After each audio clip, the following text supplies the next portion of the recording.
Okay, I'm just trying to help people who have the same experience as I do. It's just not a lot to none. But also, PSA, we are not experts. No.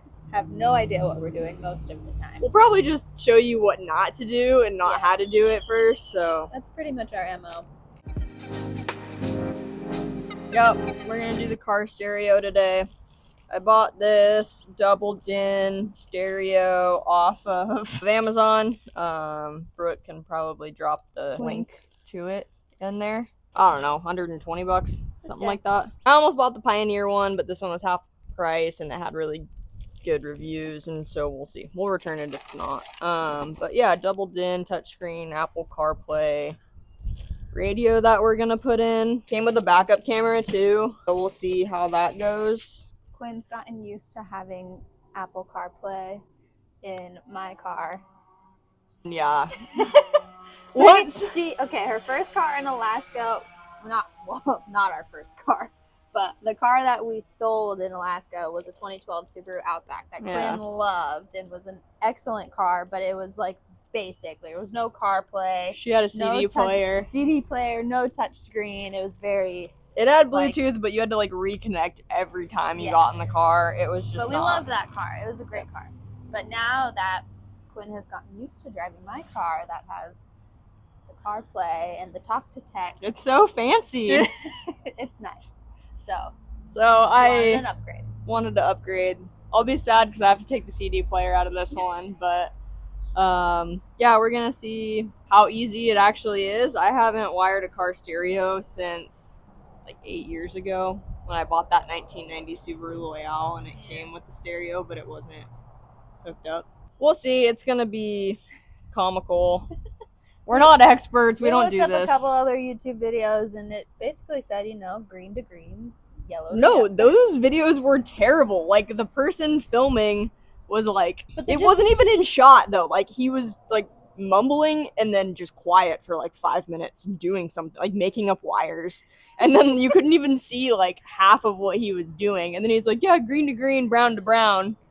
And then, yeah, it's the wiring harnesses together. And I was like, so we wanted to make a better video. I kind of know how to do this. So that was slightly helpful for me. But someone who's never done this before, that's not very helpful. So I kind of want to try and make something a little bit better. Here we go.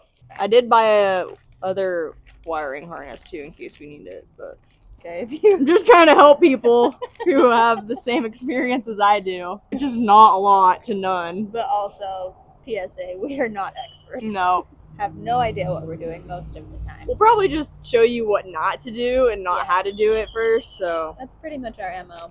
Step 1, taking the other radio out. Yeah, I guess I should look at the directions. I know the first step is to break apart your dash in a way that you can put back together. Directions. This is everything it came with. The stereo itself. It did come with wiring harnesses. I did get another one. I really don't know what I'm in for, but it did come with a backup camera as well, which is kind of cool. And a little tiny pry bar, which is always nice if you don't have... The tiniest pry bar. Yeah.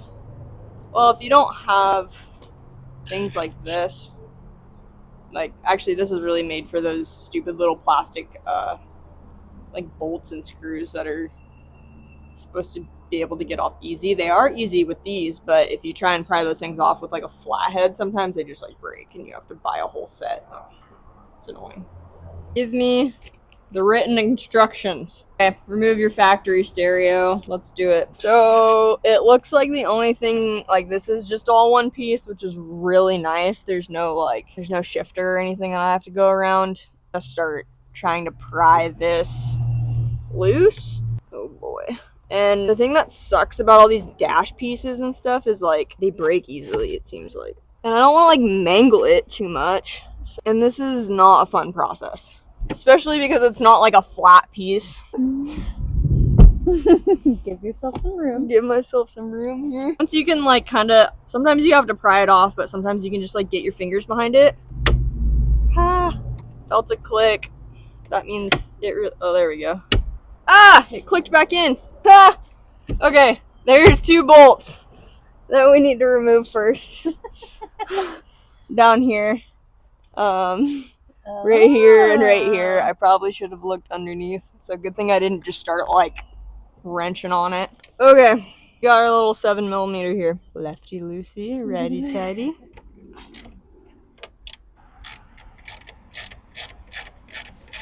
Put these somewhere where you're not gonna lose them.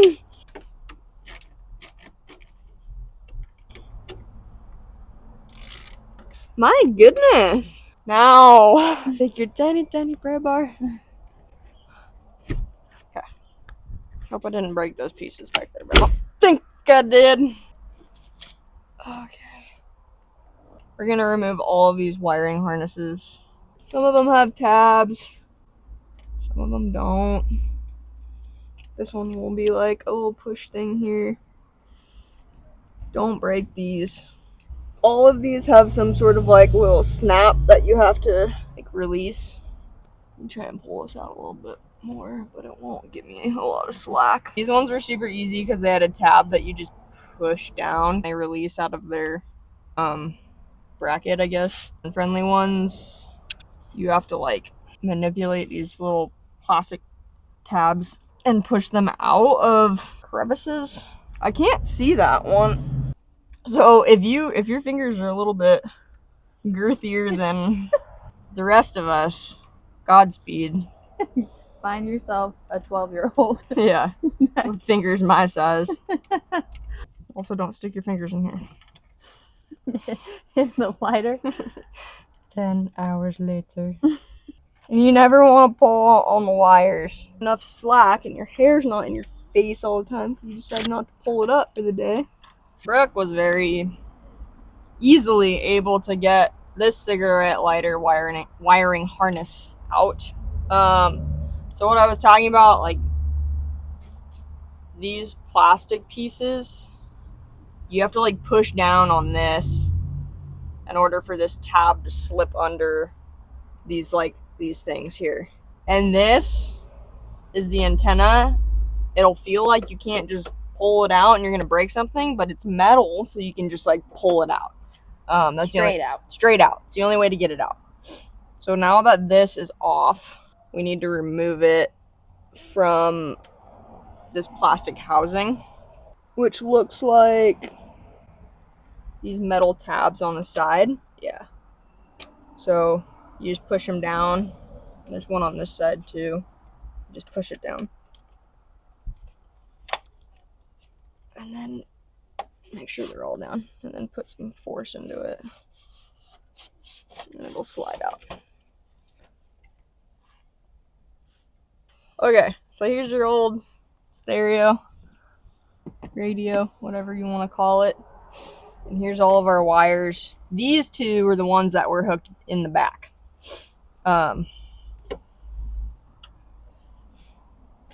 So the square one went to the square hole, rectangle went to the rectangle hole, and then the antenna. Now we get to get the new one and read those directions. Start hooking up some wires. Didn't even need this. Just trying to read what color does what.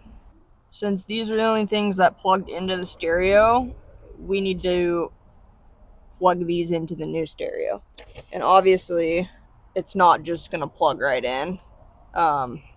This is what's going to go into the new stereo here. So let me unwrap this and show you. Electrical is like so straightforward, but so not straightforward. It's a little intimidating. It's just like colors and grounds and neutrals and where they go. So these are the new wiring harnesses. These were specifically for the old ones. These are specifically for the new one. You can see how these will fit here. Why did they have to make them the same shape? Oh, okay, they don't have the same amount of prongs in there, so that's nice.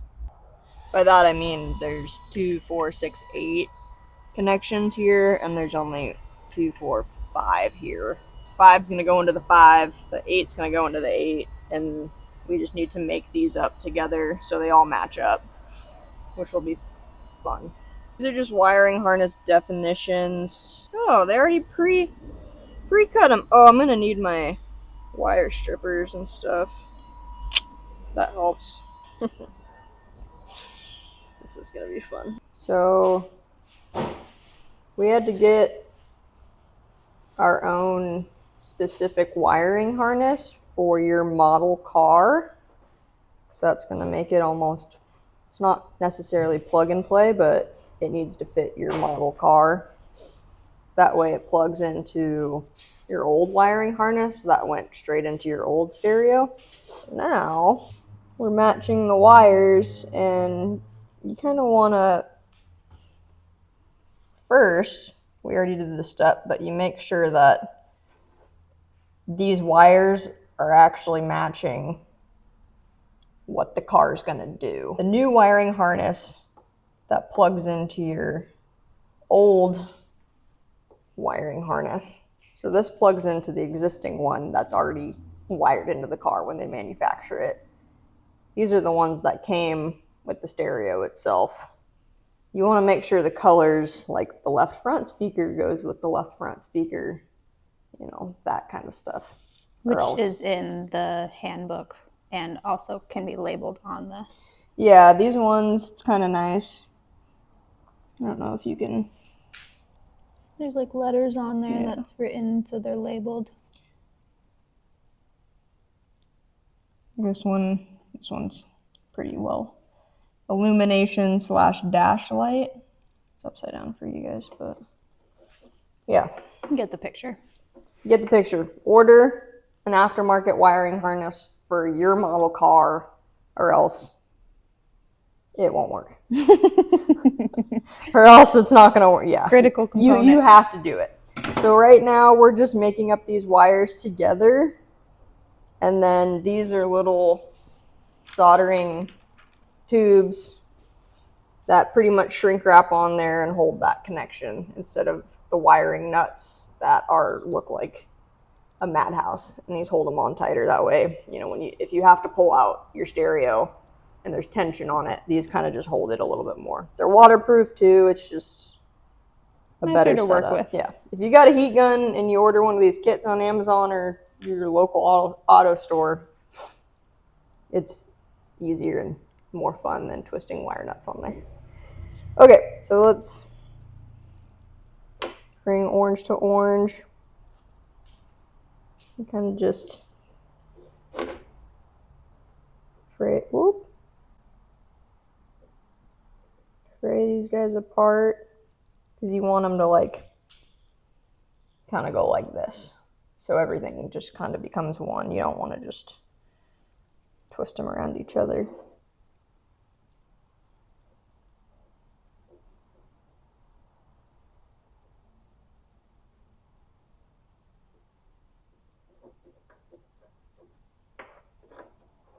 Did you put the thing on?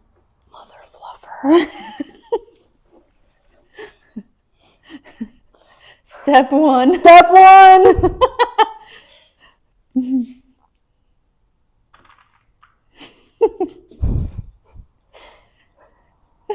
You have to put these on before you make up the wires together. Or else it's, yeah. You get the point. You know, honestly,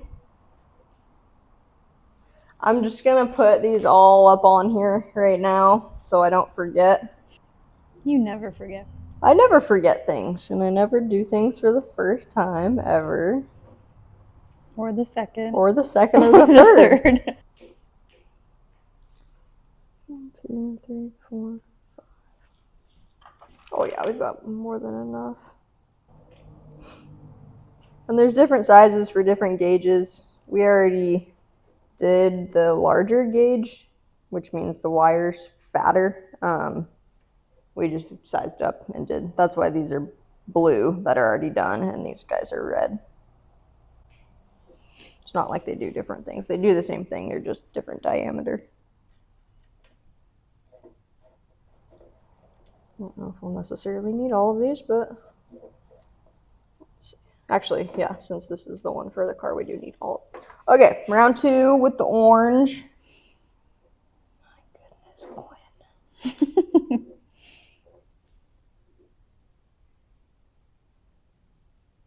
This is what not to do. 101. We're really good at making those videos. We are. Okay, now red to red. Now that these are together, we just slip this guy over and you make sure the solder or that silver part, that's the solder, it's kind of in the middle. Turn on our heat gun. And we're gonna move this back and forth. It's just gonna shrink in on itself.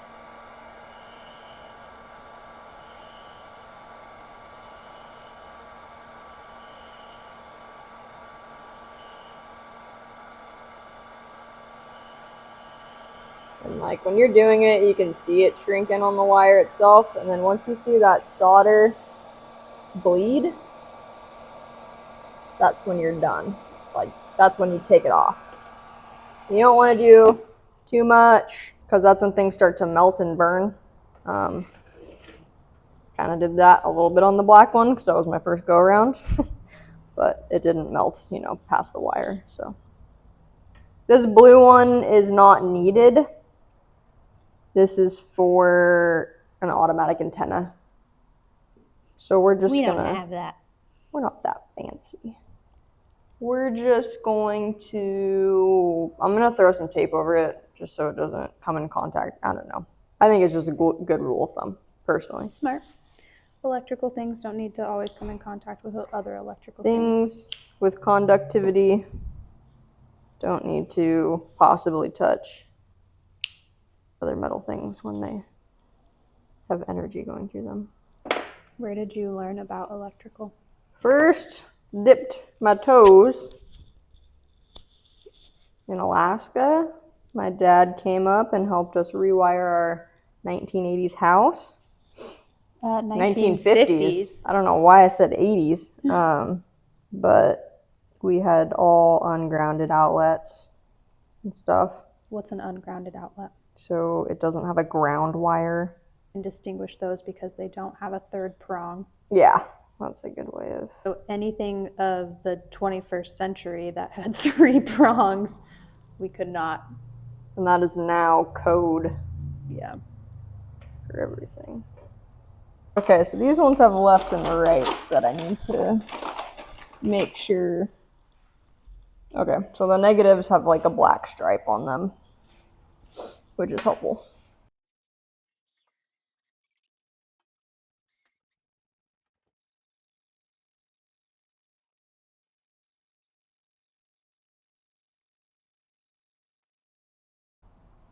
This is what I imagine like the back room of Radio Shack to look like.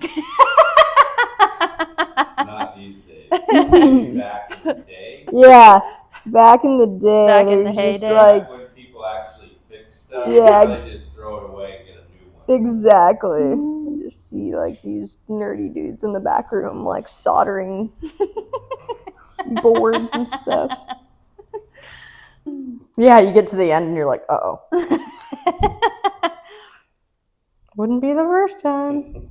Yeah, so if you did mess up, how do you take those things off? You don't. Oh, really? With a pair of wire cutters. Mm-hmm. Permanent. And then you have to like shorten Then you your... shorten it. You just keep getting shorter. Then you keep running out of wire.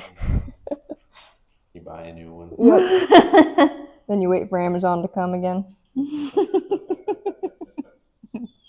Okay. We're all put together now. Nice job.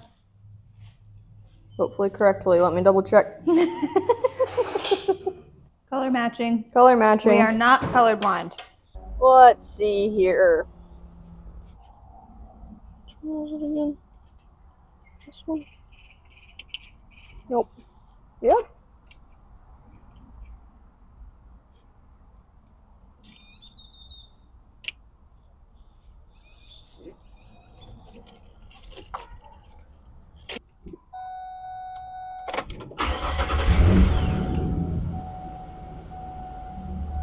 Oh, it's on. We have static. Oh, our antenna's not plugged in. Turns on.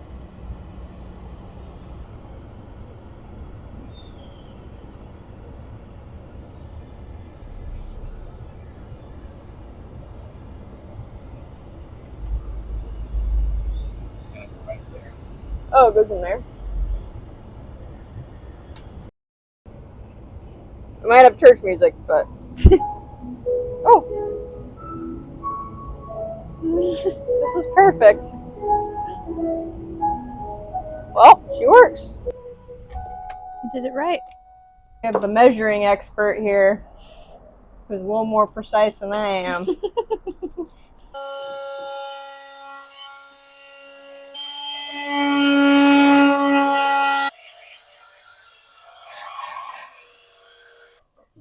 Flared out a little bit.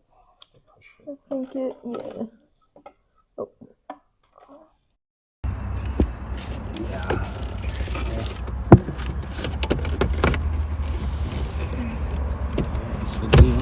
There we go. And there's just the 2 bolts that go in there right here. So once we soldered all the wires together, we're able to just plug it back in to the original wiring harness that the car came with to make sure it worked. We didn't put everything in. Once we made sure that this worked, we then took everything back out and then actually had to measure the distance. It wouldn't sit in here. So when we tried to put the radio back into the dash pieces, there was a lip on the other side that it wouldn't go through.